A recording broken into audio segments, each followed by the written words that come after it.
Well, hi there, and welcome to the last part of Edition 10, which is Don't Be a Lone Ranger, Join the Team. Part 3 is entitled Going Together, Go Together.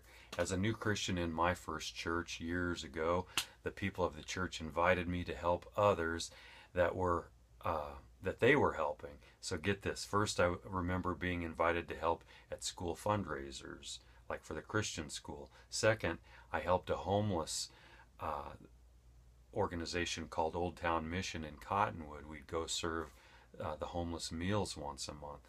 The third thing I remember back in those days when I was a brand new Christian, they invited me to join a small group and head over to a lady's house, and they wanted to pray over her because she had cancer. I tell you what, that'll get your attention as a new believer.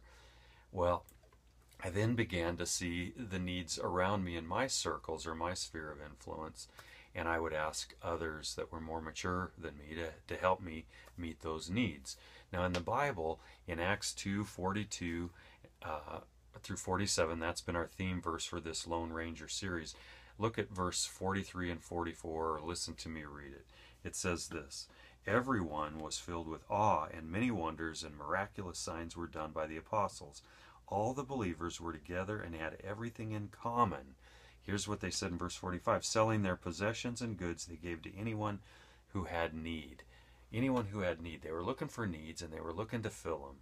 Now, I want you to go and listen to this too. This is from Ephesians 4:11 through 13. Pay attention, because I might lose you, but after I read it, I'll help make sense of it. It says, Jesus said, "It was he who gave some to be apostles, some to be prophets, some to be evangelists, some to be pastors and teachers, to prepare God's people for works of service, so that the body of Christ may be built up, until we all reach unity in the faith and in the knowledge of the Son of God, and become mature, attaining to the whole measure of the fullness of Christ." Now get this, get this. As a new Christian, I didn't open my mouth when people gathered around that lady that had the cancer, but you can bet your boots I was praying under my breath for her to be healed, just like everybody was praying out loud that was more mature than me. Years later, though, I could pray out loud for people. And then eventually, this D- student in English and speech in high school was then leading Bible studies and teaching to other people, talking to people, to groups. And then God dared to call me to pastor. Isn't that crazy? That's God. So be careful. But when you look at these things that I just read to you in Ephesians, that's exactly what I'm talking about. Did you notice body? Again, Jesus is telling us that we are going to do life together. We've got to do life together because we're like a body, a spiritual body. You're the head, I'm the arm, somebody's the leg, the foot, the nose, the eyes, the brain. You see how that works? If you don't, talk to me later in private and I'll help expound on that a little bit more. But think about this. You've got to join the team, so start now. Going together or serving. So pray about joining a team that you can serve with.